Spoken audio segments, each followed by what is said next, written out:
La chute de Lucifer, la révélation sacrée d'un plan de Dieu incroyable et transformateur. Dans la 3e année de Joachim, roi de Juda, la gloire du ciel scintillait comme jamais auparavant. Ézéchiel, dans sa vision, décrivit un être de lumière, Lucifer, le porteur de lumière, se tenant parmi les anges dans la splendeur des cieux. Il était l'éclat du matin, idéal de beauté et de sagesse. Cependant, dans son cœur, un sentiment sournois d'orgueil commence à germer. La magnificence de son rang nourrissait en lui un désir inassouvi de gloire personnelle.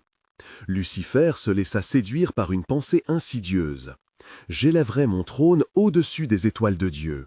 Je m'assoirai sur la montagne de l'assemblée. » Ce défi audacieux marqua le début de sa révolte. Les cieux, autrefois harmonieux, furent subitement plongés dans une tumultueuse agitation. Les anges, ébranlés par les arguments séduisants de Lucifer, se divisèrent. Des murmures s'élevèrent, de l'angoisse et de la confusion s'installèrent dans le royaume céleste. Michel, l'archange, conscient du danger, rassembla les anges restés fidèles au trône divin, prêts à défendre la gloire de Dieu. Dans un affrontement spirituel éblouissant, les armées d'anges se confrontèrent dans un choc explosif de lumière et de ténèbres. Les cris des anges consacrés résonnaient, se mêlant à la fureur et à la colère de Lucifer. Les cieux eux-mêmes tremblaient sous cette lutte. Michel, armé de la vérité divine et de la lumière de Dieu, se dressa face à Lucifer avec détermination.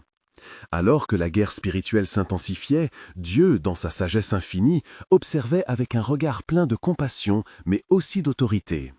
Il savait que son plan pour l'humanité ne pouvait être entravé par la rébellion d'un seul être. Au moment où la tension atteignit son paroxysme, le ciel brilla d'un éclat divin. Michel et ses anges, guidés par une puissance céleste, réussirent à triompher. Lucifer fut vaincu et, dans une explosion de lumière, fut chassé des cieux, chutant vers les ténèbres. En un instant, il devint Satan, l'adversaire. Égaré, Lucifer erra dans l'obscurité. Son courroux déversé sur la terre devint l'origine du mal. Cette désobéissance entraîna une onde de désolation, perturbant le plan divin. Pourtant, dans le désespoir, Dieu, fidèle et plein de grâce, prépara une voie de rédemption pour l'humanité. La promesse d'un Messie, un Sauveur, résonna comme un chant d'espoir. Avant de continuer avec ce récit biblique incroyable, je veux m'assurer que vous ne manquez aucune de ces histoires puissantes des Écritures. Cliquez sur l'icône de cloche et sélectionnez toutes les notifications. Ces narratifs bibliques ont transformé d'innombrables vies à travers l'histoire. Si la parole de Dieu à travers cette histoire vous bénit, s'il vous plaît, aimez et partagez avec quelqu'un qui a besoin d'entendre sur la fidélité de Dieu aujourd'hui. Dites-moi dans les commentaires quelle histoire biblique a le plus impacté votre parcours de foi. Je suis toujours émerveillé de comment la parole de Dieu parle au cœur à travers les générations. Maintenant, continuons avec ce que le récit biblique incroyable se poursuit. Seigneur fit ensuite. Dans cette lutte feutrée entre lumière et ombre, les croyants se trouvent également confrontés à des épreuves. La rébellion de Lucifer rappelle que chaque choix compte, chaque épreuve façonnant notre foi. Comme lui, qui avait tout mais a voulu plus, il est vital de discerner la lumière de Dieu même dans les moments les plus sombres. L'histoire ne s'arrête pas là, car le plan éternel de Dieu se déploie avec une majesté qui transcende même les luttes les plus profondes de notre existence. Que sera la révélation à venir et comment le Seigneur ouvrira la voie à ceux qui cherchent sa lumière au cœur de l'obscurité? Alors que Lucifer sombrait dans les ténèbres, la création elle-même tremblait sous le poids de sa perdition. Ce fut un temps de chaos où le mal s'étendait comme une ombre sur la terre. Dieu observait depuis son trône et sa sagesse infinie commençait à tisser un motif de grâce. La promesse d'un Messie résonnait dans les cieux comme le doux murmure d'un avenir rédimé. Dans le jardin d'Éden, un souffle de vie se diffusa et Adam, formé de la poussière, ouvrit les yeux. La beauté du jardin brillait de la gloire divine, douce mélodie de verdure et d'harmonie. Pourtant, une menace planait. Satan, désormais l'adversaire, s'approcha avec la ruse d'un serpent. Il savait que l'innocence d'Adam et d'Ève était une porte ouverte sur l'humanité tout entière. Dieu a-t-il réellement dit, susurra-t-il, ces mots comme du venin mêlé à la douceur des fruits. Éveillée par cette séduction, la femme contempla le fruit défendu. Ses pensées s'embrouillèrent, et dans un moment de faiblesse, elle tendit la main, goûtant à ce qui fut interdit. Ce fruit, qui promettait sagesse, fut en réalité un poison pour leur âme. Le ciel, outré par cette trahison, s'assombrit. Adam, voyant sa compagne tomber sous le charme de l'adversaire, suivit son exemple. Instantanément, leurs yeux s'ouvrirent, un nouveau monde de honte et de culpabilité s'installant dans leur cœur. La relation avec Dieu, autrefois intime, fut maintenant voilée par la peur. L'innocence, telle une rose sous la rosée, se fana devant le péché. Dans cet instant désolant, la voix du Seigneur retentit au jardin. Comme un écho intemporel, il interrogea « Adam, où es-tu » Dans le chagrin de leur défaite, ils auraient dû se tourner vers leur Créateur, mais au lieu de cela, ils se cachèrent parmi les arbres. Alors que la douleur de la chute résonnait dans le cosmos, Dieu manifesta son amour à travers un jugement. « Je mettrai une inimitié entre toi et la femme, entre ta postérité et sa postérité. Elle t'écrasera la tête et tu lui mordras le dalon. » Cette promesse, un espoir au cœur du désespoir, indiquait la venue d'un sauveur, un avenant noble et puissant. Les âmes, affectées par le tourment de leur choix, devaient traverser un monde désormais affligé. Les descendants d'Adam et Ève s'engagèrent dans un cycle de luttes et de péchés, mais l'écho de cette promesse restait vivace. Dans les cœurs sensibles à la voix de Dieu, la terre se couvrit bientôt de violence et de corruption. Les hommes, ayant oublié leur Créateur, se perdirent dans leurs passions. Mais dans le secret des cœurs, quelques-uns attendaient le moment où la lumière brillerait à nouveau. Ainsi, la lutte entre le bien et le mal continua de s'intensifier. Dieu, en sa souveraineté, ne perdit jamais de vue son plan. Les promesses sacrées élevées vers les cieux allaient se déployer à travers les âges, toujours en équilibre sur le fil du destin. La révélation de ce plan, tissé de rédemption et de miséricorde, s'approchait. Car à chaque défi, à chaque rébellion, la grâce de Dieu se manifestait. Car il n'y a rien d'impossible à Dieu. Luc 1,37. Cette parole mystérieuse résonnait dans l'âme de chacun, une promesse d'espoir ancrée dans le cœur des croyants. Les promesses de Dieu, inébranlables comme des fondations de pierre, soutiendraient ceux qui chercheraient sa lumière, même au cœur de la nuit la plus noire. Que se révélera le dessein divin à ceux qui restent vigilants dans la foi? Dans les jours sombres qui suivirent la chute d'Adam et d'Ève, la terre fut couverte de douleur et de chagrin. Les luttes des hommes se multiplièrent et sur le visage de l'humanité, la marque du péché se dessinait comme une ombre persistante. Les enfants de la première génération, Caïn et Abel, ne purent échapper à l'impact dévastateur de leurs parents. Alors que Caïn, plein de jalousie, se tenait sur le champ de ses pensées tourmentées, il observa le visage lumineux de son frère Abel, qui, dans sa simplicité, offrait à Dieu un sacrifice agréable. La colère s'enflamma dans le cœur de Caïn, et le murmure de l'adversaire résonna à nouveau dans son esprit. « Ne pourrais-tu pas être reconnu également ?» tenta la voix sombre, insistant sur son iniquité. Ainsi, dans un accès de fureur, Caïn se leva contre Abel et l'ôta de ce monde. Le sang innocent de son frère coula sur la terre, et un cri de désespoir monta vers le ciel.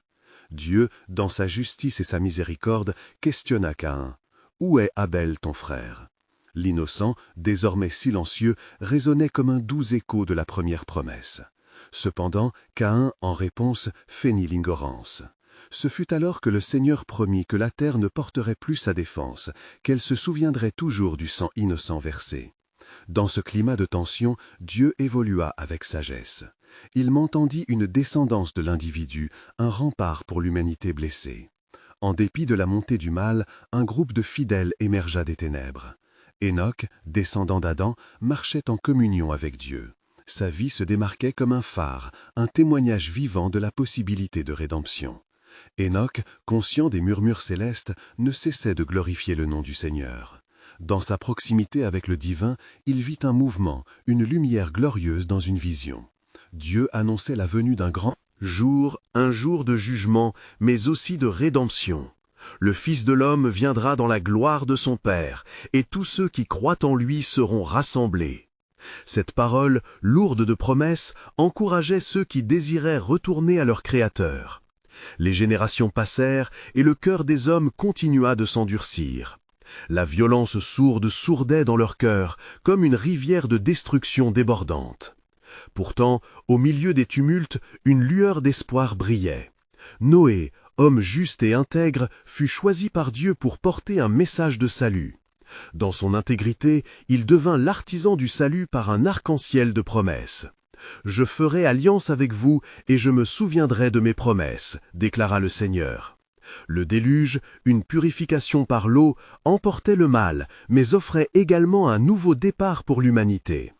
La destinée de Noé, par lui, préfigurait un vaste plan de grâce que Dieu avait préparé pour tous les peuples. Ainsi se poursuivait l'histoire, un fil mystérieux tissé dans la trame du temps, s'acheminant vers l'accomplissement de toutes choses.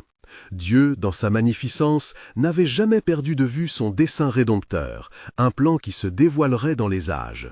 Et le Seigneur, dans ses paroles éternelles, annonçait « Je suis celui qui est, et je ferai surgir quelque chose de beau à partir des cendres. » Ésaïe 61, 3. De quelle manière cette promesse divine scellera-t-elle l'avenir de ceux qui lui sont fidèles? La contemplation de la révélation à venir résonnait dans le cœur des croyants, attendant avec impatience le moment où la lumière surpasserait l'ombre une fois pour toutes. Le cœur de la terre palpita alors que le déluge s'éclipsait lentement, laissant derrière lui un monde renouvelé. Noé et sa famille émergèrent des flots de l'antique chaos, observant un ciel purifié comme une fresque peinte par la main même de Dieu.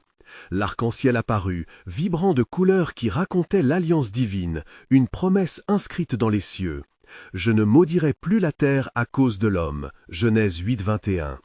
Dans les jours suivants, Noé, symbole d'espoir, offrit des sacrifices au Seigneur. Le parfum de ses offrandes se leva vers le ciel comme une douce odeur, et Dieu, dans sa bonté, regarda avec plaisir celle-ci. En écoutant les chants des oiseaux revenant chanter sur la terre, un souffle d'espérance vint rassurer l'âme de l'humanité. Mais malgré cette nouvelle aube, les ombres du péché ne tardèrent pas à se profiler à nouveau. Les descendants de Noé, bien que porteurs de l'alliance, cherchaient leur propre voie.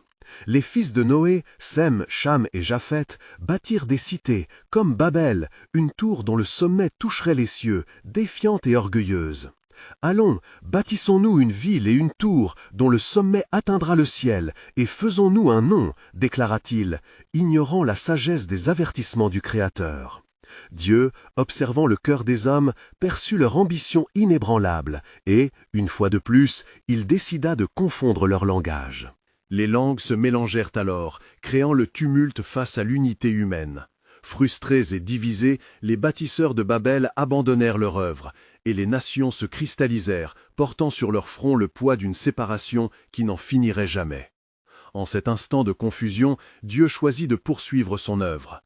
Un autre patriarche, Abraham, fut appelé à marcher dans la foi. « Va, laisse ton pays, ta parenté et la maison de ton père, et va dans le pays que je te montrerai. » Genèse 12, 1, instruisit le Seigneur. Abraham, homme de foi, accepta l'appel sans hésitation. Fondateur d'une nation promise, il devint le modèle de la foi pour les générations à venir. Dieu établit avec lui une alliance solide. « Je ferai de toi une grande nation, et je te bénirai. » Genèse 12, 2. Pourtant, la tentation d'égarer cette promesse ne tarda pas à surgir.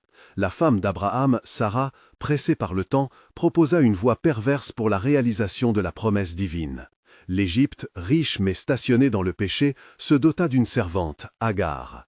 Le résultat fut la naissance d'Ismaël, qui deviendrait le père d'une multitude d'ennemis. Ainsi, la désobéissance à la volonté de Dieu engendra des cris et des guerres à travers les âges. Le Seigneur, cependant, ne perdit pas espoir pour son peuple. Il réaffirmait chaque jour sa volonté. « J'accomplirai ce que j'ai promis », dirait-il incessamment, insufflant la vie dans le cœur de sa création, un plan de rédemption continu. Alors qu'Abraham regardait les flots de sa génération, une voix douce, comme un murmure apaisant, résonnait au plus profond de lui rappelant que, malgré les erreurs et les doutes, la lumière divine demeure présente. Le jour viendra où toutes les nations seront bénies en toi. Genèse 12, 3. Ce message de promesse et de restauration était gravé dans son cœur et résonnait dans le ciel. Et c'est par ce fil d'espoir tissé de promesses que Dieu orchestrerait son tableau grandiose, comme l'artisan d'une œuvre sacrée. Quel mystère se cache-t-il derrière ces promesses qui émergent des cendres des échecs humains? Quand la bénédiction se révélera-t-elle dans toute sa plénitude? Car l'Éternel, ton Dieu, est celui qui marche avec toi, Deutéronome 21, et il promet d'accomplir tout ce qu'il a déclaré, unissant en lui le passé et l'avenir dans une danse de grâce et de grandeur. Abraham marcha à travers les étendues désertiques, avec une foi inébranlable, le cœur vibrant de promesses divines. Le Seigneur lui avait révélé qu'il serait le père d'une multitude, un héritage qui va bien au-delà de sa propre compréhension. Sous le ciel étoilé, une nuit, Dieu lui avait dit « Compte les étoiles, si tu peux, ainsi sera ta descendance. » Genèse 15:5. Pourtant, le temps passait et des doutes grandissaient. Le poids de l'attente pesait lourdement sur ses épaules et celles de Sarah. Ils étaient bien âgés et l'ombre du doute menaçait de ternir la lumière de leur foi. Un jour, alors qu'Abraham était assis sous le chêne de Mamré, 3 étrangers s'approchèrent. Lorsqu'il les vit, son cœur se mit à battre plus fort. Il courut à leur rencontre et les accueillit avec déférence. « Ô Seigneur, si j'ai trouvé grâce à tes yeux, ne passe pas devant ton serviteur. » Genèse 18:3, leur dit-il, feuilletant déjà le sentiment d'une présence divine au milieu d'eux. Les hommes, porteurs d'un message, lui révélèrent le secret de son avenir. Sarah, cachée derrière le seuil de la tente, souriait amèrement à l'idée d'un enfant. Sa voix était teintée d'incrédulité. Elle avait cessé d'espérer. Alors que la promesse semblait impossible, l'un des visiteurs s'adressa à Abraham, disant « Je reviendrai vers toi à cette même époque, et Sarah aura un fils. » Genèse 18:14. Le cœur d'Abraham s'enflamma.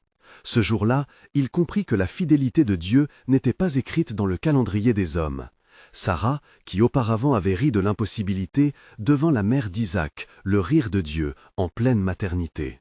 La promesse semblait enfin se réaliser, mais une nouvelle épreuve se profilait à l'horizon comme un nu orageux. Des années passèrent, et un jour, Dieu mit Abraham à l'épreuve. « Prends ton fils, ton unique, celui que tu aimes, Isaac, et va-t'en au pays de Moria. » Genèse 22:2, ordonna le Seigneur. Le cœur d'Abraham, déjà imprégné de foi, fut tiraillé par des sentiments contraires. Comment pouvait-il offrir son fils, ce don précieux qui incarnait tant de promesses? Malgré la douleur sourde qui étreignait son âme, il s'exécuta. Le chemin vers le mont fut lourd sous le fardeau, mais Abraham marcha, confiant que Dieu agirait d'une manière qu'il ne pouvait comprendre. Isaac, porteur du bois pour l'Holocauste, interrogea son père. « Où est l'agneau pour l'Holocauste » Genèse 22:7. Et Abraham, empli de foi et d'assurance, répondit avec détermination. « Mon fils, Dieu se pourvoira lui-même de l'agneau pour l'Holocauste. » Genèse 22:8. Une fois arrivé au promontoire, Abraham éleva le couteau, prêt à sacrifier Isaac. Puis, là, au dernier moment, un cri céleste résonna. « Abraham! Abraham » Genèse 22:11. Et la main de l'homme de foi fut retenue. C'était un moment d'une intensité divine, alors que la volonté de l'Éternel se manifestait à travers la providence. Un bélier s'enchevêtra dans les buissons, un signe éclatant de rédemption. Ce péril impressionnant se transforma en un témoignage éternel de la foi. Dieu, en récompensant l'obéissance d'Abraham, renouvela sa promesse avec un serment éternel. « Je te bénirai et rendrai ta descendance aussi nombreuse que les étoiles du ciel. » Genèse 22:17. Ce que le monde voyait comme une épreuve, Dieu le façonnait comme un témoignage éclatant de sa grâce et de sa fidélité. Sous le regard bienveillant du ciel, un mystère plus grand que les craintes humaines se tissait, car l'alliance d'Abraham annonçait la venue d'un plan rédempteur, un jour, à la croisée des âges. Ainsi s'ouvrit une nouvelle page. Dans l'histoire divine. Quel autre défi se prépare à se dévoiler dans le profond dessein du Seigneur? Et comment les promesses d'hier peuvent-elles apporter la lumière des temps futurs? Dans tout ce que tu entreprends, n'oublie pas mes commandements, car ce que je fais, je le fais pour le bien de ceux que j'aime. Proverbe 3:6. C'est là la clé qui ouvre les portes d'un avenir que seul Dieu peut concevoir. Alors qu'Abraham retournait vers ses hommes, des pensées profondes agitèrent son cœur. La promesse de Dieu, solidifiée par cette épreuve, pulsait en lui. Chaque pas vers la vallée résonnait avec l'écho des révélations divines. Mais là où l'obéissance du patriarche était couronnée de gloire, le ciel ne restait pas inactif. Une lutte spirituelle se préparait, un conflit entre lumière et ténèbres. Dans les hauteurs célestes, une voix se leva, claire et autoritaire. « Mon plan d'amour pour l'humanité ne sera pas entravé », affirma l'Éternel. Pourtant, dans l'ombre, un personnage sombre et redouté observait. L'ange déchu, connu sous le nom de Lucifer, se tenait en désaccord avec le dessein de Dieu. « L'homme, cet être que tu as créé à ton image, fidèlement adoré et béni, deviendra un instrument de désastre, murmura-t-il. Sa voix, suave comme le serpent dans le jardin, s'insinuait dans les cœurs des êtres célestes, semant le doute. Lucifer, dans son arrogance, avait apparu son propre rôle comme l'architecte de la rébellion. Il n'arrêtait pas de crier son désir de gloire, proférant que le royaume est devenu une illusion de soumission. Les âmes ne peuvent être fidèles que si elles goûtent qu'à la liberté que je leur offre, déclara-t-il, suscitant une division parmi les anges. En ce moment, les yeux des cieux se tournaient vers Abraham. Dieu avait choisi ce patriarche pour être le vecteur de sa promesse, le père d'une nation qui porterait la lumière parmi les ténèbres. À ce moment précis, un messager céleste apparut devant Abraham, sa lumière illuminant la nuit étouffante. « Abraham, le Seigneur est avec toi dans ce qu'il t'appelle à faire. Sache que chaque pas que tu fais en obéissance est un acte de rébellion contre le mal qui s'érige contre les promesses divines. » Abraham, rempli de certitude, se mit à prier. « Oui, mon Dieu, tes promesses sont plus que je ne peux imaginer. Je veux marcher selon ta volonté, même si le chemin est obscurci par le doute. » En réponse à cette prière fervente, l'ange déclara avec puissance. « N'oublie jamais que pour chaque lumière que je fais naître, une ombre tentera d'avancer. Mais souviens-toi, il y a une promesse au-delà de la douleur, au-delà du sacrifice. La descendance que Dieu t'a promise sera la lueur qui dissipera les ténèbres, le moyen d'une rédemption planifiée. » Dans son cœur, Abraham ressentait l'ascendant de la promesse, mais une question le tourmentait toujours. Quel défi son héritier rencontrerait-il? Quel serait le poids de la promesse au milieu des luttes de ce monde? Peu de temps après, dans la maison de Nahor, son frère, les nouvelles de la prospérité et de la construction d'une ville tentèrent de détourner le regard des hommes vers ce qui était éphémère. Mais Dieu avait un plan qui glacera les rivières de l'opposition. La voix d'Abraham serait un cri dans le désert, un appel à revenir vers l'Éternel. Alors qu'il méditait sur le chemin à venir, une promesse résonna dans son esprit, comme une douce mélodie. « En toi seront bénies toutes les nations de la terre. » Genèse 12:3. Cela le rassura, sachant que la lutte est un prérequis pour la gloire divine. Et au moment où la nuit se dissipait, la promesse brillait plus intensément que jamais, réaffirmant que le chemin d'Abraham était immortalisé dans le plan souverain de Dieu. Car le Seigneur a dit « Je suis avec toi, et je te garderai partout où tu iras. » Genèse 28:15. Les promesses de Dieu s'épanouissent, même au milieu de l'incertitude, révélant un amour qui transcende nos faiblesses humaines. Alors qu'Abraham avançait, sa destination se profilait à l'horizon. La terre qu'il avait laissée derrière lui était empreinte de souvenirs d'obéissance et de lutte. Néanmoins, son esprit était partagé entre les pensées de ses souvenirs et l'approche d'un avenir incertain. Alors qu'il marchait en direction de la maison de Nahor, il ne savait pas que des forces spirituelles tenaient en haleine son héritage.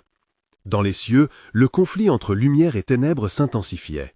Lucifer, tel un félin guettant sa proie, encourageait les esprits rebelles à se rallier à sa cause. « Regardez l'homme, disait-il, avec une voix mielleuse, frappant au cœur des cieux.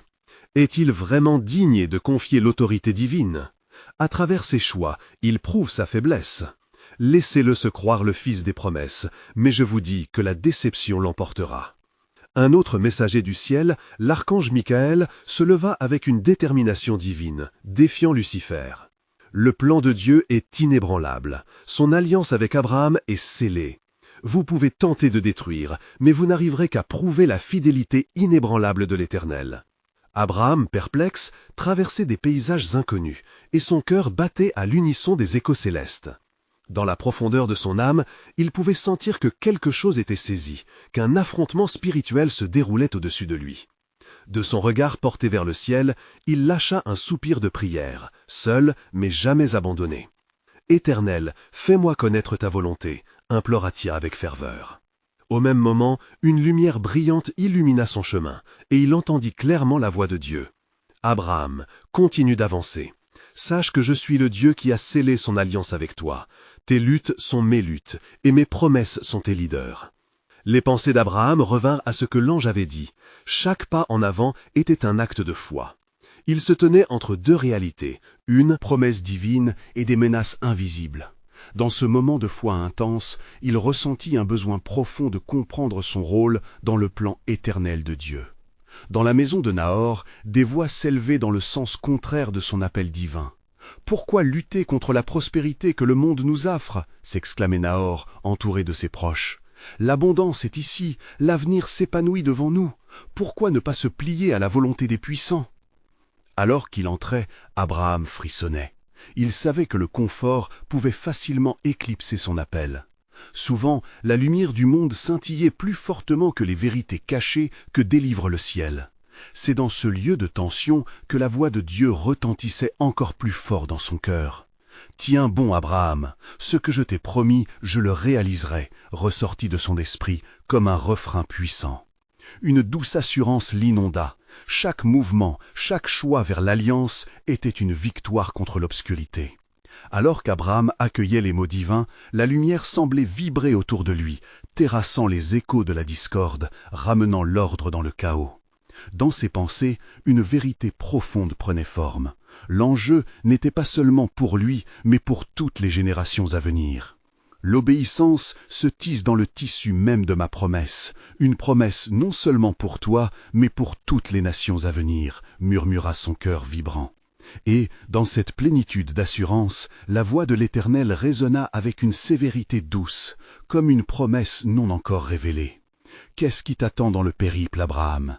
Prépare-toi à recevoir ce que l'humanité n'a jamais osé imaginer. À ce moment crucial, une vérité éclatante se révéla dans son compréhension spirituelle.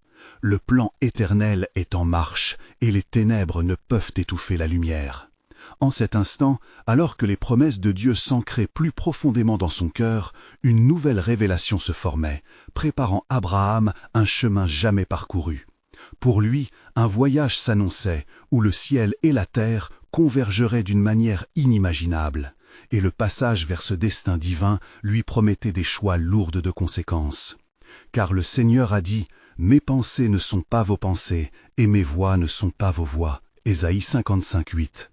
Préparez-vous, car le temps de la révélation et de l'accomplissement approche. Abraham, le cœur en émoi et l'esprit éveillé, avança vers la maison de Nahor, consciente que chaque pas, chaque souffle résonnait d'un appel supérieur. L'obscurité des pensées du monde s'épaississait autour de lui comme un brouillard, mais la lumière divine qui l'accompagnait transperçait cette nuit d'incertitude.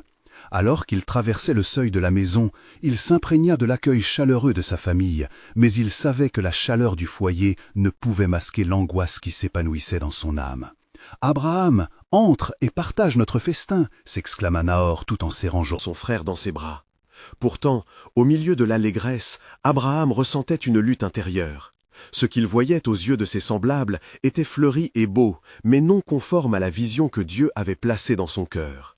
Ce soir-là, alors que la table était servie et les voix s'élevaient en échos joyeux, Abraham se leva, son regard pénétrant attiré par le ciel par la fenêtre ouverte.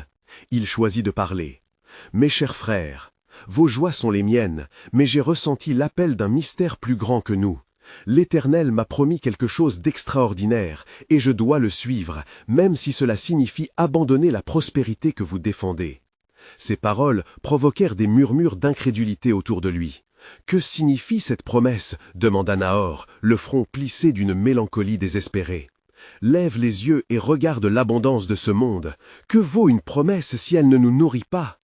Abraham, les yeux embrasés de foi, répondit avec passion. « La terre que vous voyez est passée, les vérités éternelles sont cachées dans le cœur de l'Éternel.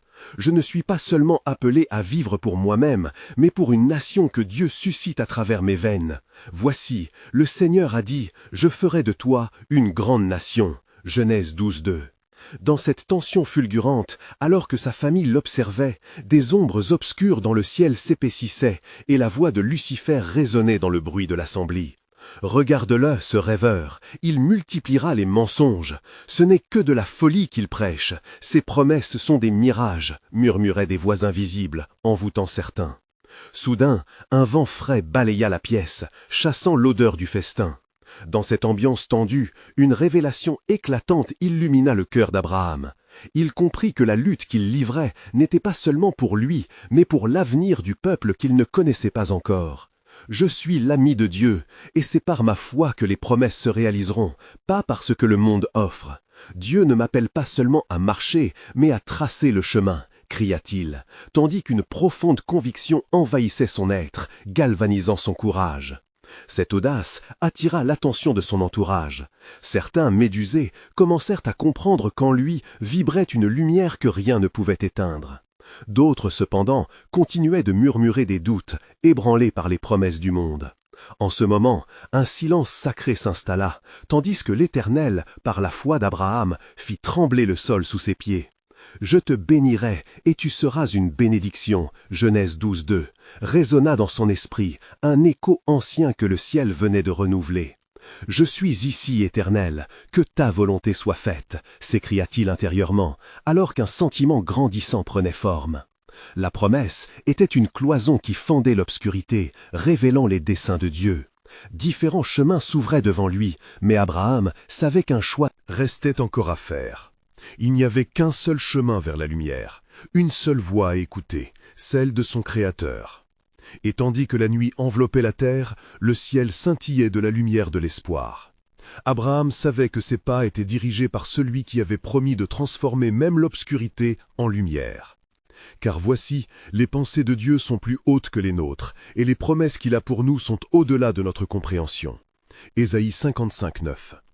Dans cette promesse se cachait le mystère d'un dessein infini, attendant d'être révélé au milieu des épreuves et des triomphes à venir. Alors qu'Abraham restait debout, les voix de la terre se mêlant à celles de son cœur, il ressentit une force nouvelle, comme un souffle divin qui remplirait ses poumons. Ses pensées ne se dérobaient plus aux promesses de l'Éternel, mais s'ancrèrent fermement en elles. Les regards excédés de sa famille étaient lourds de reproches. Pourtant, une nouvelle étoile, immense, s'illuminait dans l'ombre de la nuit. « Écoutez, mes frères, commença-t-il avec une douceur mêlée de fermeté. Je ne me détourne pas de vous.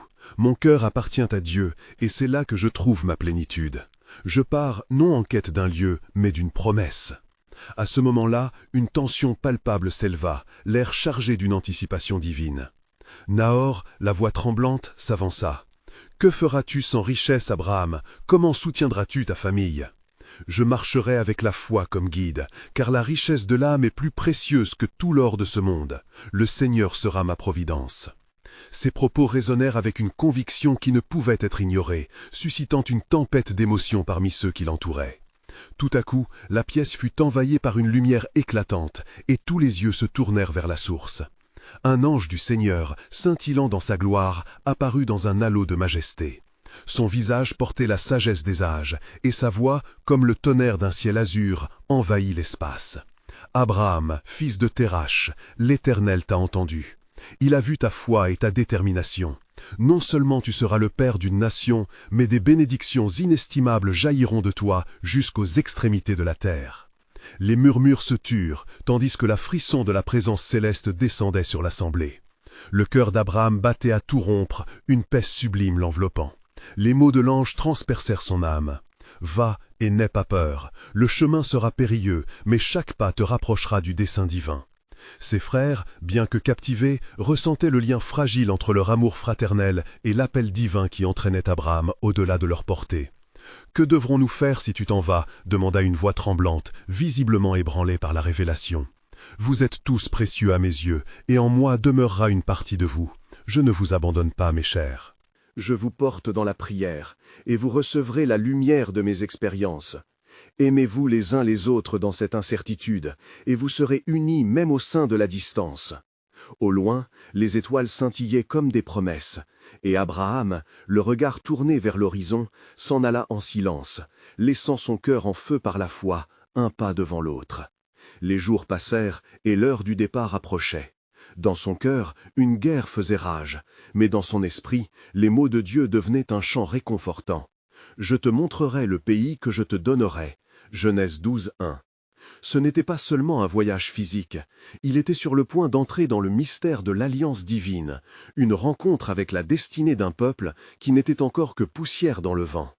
Comme une flamme danserait au gré des courants, ainsi son esprit vibrerait au rythme du projet rédempteur. Avant de franchir le seuil de sa maison pour la dernière fois, Abraham se retourna, ses yeux parcourant la familiarité de chaque coin. Puis, il leva les yeux vers le ciel, et les étoiles lui en révéla d'autres, projetant une image de ce que Dieu avait préparé pour son héritage. « Je suis prêt, Éternel, murmura-t-il, sa voix empreinte de révérence. Guide mes pas, pour que je sois ce que tu veux que je devienne. Car alors que la promesse commençait à fleurir, un secret plus grand encore se profilait dans l'ombre des cieux. Le plan du Seigneur, non seulement pour Abraham, mais pour des générations à venir. En vérité, l'Éternel a préparé de grandes choses pour quiconque met sa confiance en lui, car les voies de Dieu sont mystérieuses et son dessein inébranlable. Alors qu'Abraham s'éloignait de la maison de Nahor, un sentiment de calme troublait son cœur. Chaque pas qu'il faisait résonnait tel un battement de tambour dans le ciel, amplifiant l'écho de la promesse divine qu'il portait. Son esprit s'éveillait à la grandeur du plan que Dieu avait tissé dans le labeur de l'existence. « Je suis le Dieu de tes ancêtres », avait murmuré l'ange. Ces mots tatoués dans son âme le poussaient vers l'inconnu, vers une terre où la foi elle-même serait éprouvée. Avec chaque pas, Abraham s'engouffrait dans l'invisible, conscient des puissances spirituelles qui dansaient autour de lui, défiant les ténèbres par la lumière de sa détermination. Les échos de la lutte céleste se faisaient entendre dans son âme. Les murmures de Lucifer, assaillant comme une tempête, le poursuivaient. « Vois auprès de qui tu es, soufflait le serpent séducteur. Laisse cette promesse de côté et embrasse la richesse du monde. Pourquoi te perdre dans l'incertitude ?» Néanmoins, en s'enfonçant dans le désert aride, la voix de Dieu se faisait de plus en plus distincte. « Avance avec courage, car je suis avec toi. Je suis le Yod-Hé-Vavé, celui qui existe, et je te révélerai la lumière des nations à travers ta descendance. » Ces mots enveloppaient Abraham, devenant son armure contre les doutes. Peu après son départ, Abraham arriva à un lieu élevé, un mont d'où il pouvait contempler le ciel étoilé. S'assoyant à l'ombre d'un arbre, il leva les yeux vers le firmament et se remémora la promesse divine. « Compte les étoiles, si tu peux. » Ses pensées accédaient à son cœur avec force et passion. L'étoile la plus brillante, scintillante au-dessus de lui, semblait faire écho à son destin. Il pria alors. Dans cette communion silencieuse, il se confia à Dieu. « Mon Seigneur, où est ce pays que tu as promis? Et comment seras-tu mon Dieu dans cette terre inconnue ?» À cet instant, un sentiment inattendu de paix descendit sur lui, tel un manteau de douceur, et un souffle divin s'empara de son âme. Les jours s'écoulèrent alors qu'Abraham poursuivait son voyage, traversant des terres arides et des vallées luxuriantes. Un jour, au cœur d'une oasis où l'eau était rare, il croisa des nomades, des enfants de Dieu perdus dans le tumulte des âges. Leurs regards empruntaient à la misère et à l'espoir. Il leur parla des promesses de l'Éternel et les invita à lever les yeux vers les cieux. Leur réponse fut une quête, un regain de foi étouffé par le désespoir. « Nous avons entendu parler de ce Dieu qui parle au cœur des hommes », proclamèrent-ils. « Mais comment le connaître dans notre perdition ?» Abraham, ému par leur détresse, s'agenouilla devant eux. « Écoutez, mon peuple, le Dieu vivant a un plan pour chacun d'entre vous. Même dans les ténèbres, la lumière ne saurait être éteinte. Il est le Père des promesses, et sa fidélité l'emporte sur toute épreuve. » Leurs yeux s'illuminèrent, alors que l'espoir s'installait dans leur esprit. Hélas, des puissances obscures comme un orage grondant traçaient leur chemin dans les régions célestes. Lucifer, vexé par les mots d'Abraham, rassemblait les âmes sombres pour tisser un écheveau de rébellion. « Ils l'écoutent, ils le suivent, il est porteur de mensonges !» hurlait-il, alimentant les flammes de la discorde. Dans le ciel, Michaël, l'archange, se tenait prêt, son armure scintillante pour contrer les forces en mouvement. Le commandement pour la protection de la promesse d'Abraham était donné, et les armées célestes se rassemblèrent derrière lui. Nous ne laisserons pas se répandre le désespoir là où la lumière commence à percer les ténèbres. Au cœur de ce combat invisible, Dieu observait avec un amour omniprésent. « Je suis l'alpha et l'oméga » résonna sa voix. Les promesses se déploieraient et la lumière triompherait au cœur des épreuves. Abraham poursuivait son chemin, ignorant les luttes spirituelles qui prenaient place au-dessus de lui. Tandis qu'il cheminait vers la promesse, la lutte pour la foi était sur le point de s'intensifier. Chaque pas le rapprochait de la révélation ultime. Un libre arbitre, un héritage spirituel et une promesse éternelle qui traversait le temps. Alors que le ciel se teintait de couleurs vibrantes au crépuscule, Abraham sut que le moment approche où le plan de Dieu serait pleinement révélé. Il s'arrêta, leva une fois de plus les yeux vers le ciel et murmura avec foi. car je sais que je ne suis pas seul, et aucune promesse ne faiblira. Promesse, un jour, la lumière résistera aux ténèbres, et le peuple trouvé dans la foi sera élevé. L'univers entier semblait prêt à répondre à cet appel, vibrant des résonances divines. Comment cela se déploiera-t-il? Quel miracle se prépare-t-il pour ceux qui cheminent avec lui dans la foi? La promesse, comme une étoile filante, scintille dans la nuit, révélant la grandeur d'un plan éternel. Car vous savez que tous ceux qui sont appelés selon son dessein sont conduits à la gloire. Romains 8, 28. Un mystère se dessine, et chaque révélation de Dieu est un pas vers la lumière éblouissante de son royaume.